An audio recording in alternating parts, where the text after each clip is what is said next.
2019ની લોકસભા ચૂંટણી પહેલા જ ગુજરાત કોંગ્રેસમાં વિખવાદ વકર્યો છે। આ સંતોષનો ઉકળતો ચર ઉઠાવવા માટે 8 સભ્યોની એક હાઈ પાવર કમિટી બનાવવામાં આવી છે, જેમાં પૂર્વ પ્રમુખ અને વિરોધ પક્ષના નેતાઓનો સમાવેશ કરાયો છે। આ સિનિયર આગેવાનોની કમિટીમાં અર્જુન મોટવાડિયા, સિદ્ધાર્થ પટેલ, તુષાર ચૌધરી, નરેશ રાવળ, ભરતસિંહ સોલંકી પણ સામેલ છે। આ કમિટી કોંગ્રેસના સંગઠનના પ્રશ્નો અને આંતરિક બાબતો અંગે નિર્ણય કરશે।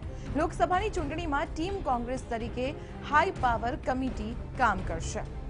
આપણે જણાવી દઈએ, કોંગ્રેસ આંતરિક વિખવાદને ઠારવા માટે 8 સભ્યોની એક હાઈ પાવર કમિટીની રચના કરવામાં આવી છે અને આ કમિટીમાં અર્જુન મોટવાડિયા, સિદ્ધાર્થ પટેલ, તુષાર ચૌધરી, નરેશ રાવળ અને ભરતસિંહ સોલંકીનો સમાવેશ થાય છે। સંગઠનના પ્રશ્નો અને આંતરિક બાબતોને લઈને જે વિખવાદ છે, જે અસંતોષ છે, તેને લઈને આ હાઈ પાવર કમિટી દ્વારા ચર્ચા કરવામાં આવશે અને તેનું નિરાકરણ લાવવાનો પ્રયત્ન કરવામાં આવશે। આપણે જણાવી દઈએ, લોકસભાની ચૂંટણી નજીક આવી રહી છે ત્યારે આ કમિટીની રચના કરવામાં આવી છે। વિગતો મેળવીએ સંવાદદાતા દીપેન પટિયાર પાસેથી। દીપેન, અત્યાર સુધી કોંગ્રેસ ભલે કહેતું હોય કે કોઈ વિખવાદ નથી, કોઈ અસંતોષ નથી, પરંતુ આ હાઈ પાવર કમિટીની રચના એ વાતની સાબિતી કરે છે કે અસંતોષ અને વિખવાદ ક્યાંક તો છે જ।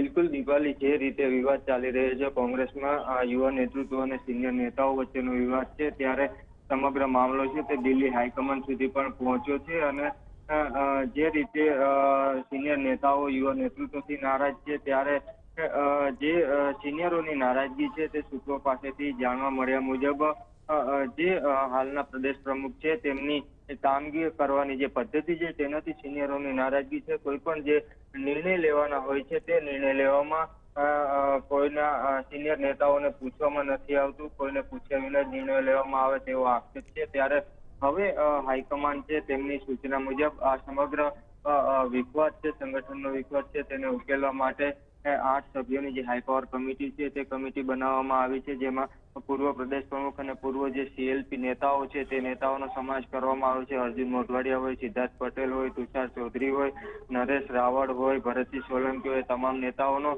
સમાવેશ કરવામાં આવ્યો છે અને સંગઠનની વાત હોય કે પછી પક્ષનો આંતરિક વિખવાદ હોય કે આંતરિક મામલો હોય, આ તમામ બાબતોમાં આ કમિટી છે તે કમિટી હવે નિર્ણય લેશે અને જે લોકસભાની ચૂંટણી આવી રહી છે તો 26 બેઠકોમાં જે સ્ક્રીનિંગ કરવાની કામગીરી છે તે પણ કામગીરી આ કમિટી દ્વારા કરવામાં આવશે। એટલે કે જે સિનિયર નેતાઓ નારાજ છે તે તમામ નેતાઓને હવે કમિટીમાં સ્થાન આપી દેવામાં આવ્યું છે અને કમિટીને સત્તાઓ આપવામાં આવી છે। તમામ જે પ્રશ્નો છે તે ઉકેલવાની સત્તાઓ પણ કમિટીને આપવામાં આવી છે। જી દીપેન, આભાર માહિતી આપવા બદલ। તો આપણે જણાવી દઈએ, હાઈકમાન્ડના સૂચન પર આ કમિટીની રચના કરવામાં આવી છે અને તે કમિટીનો ઉદ્દેશ એ રહેશે કે જે સિનિયર અને જુનિયર નેતાઓ વચ્ચેનો જે વિખવાદ છે તેને ડામવાનો પ્રયત્ન કરવામાં આવે।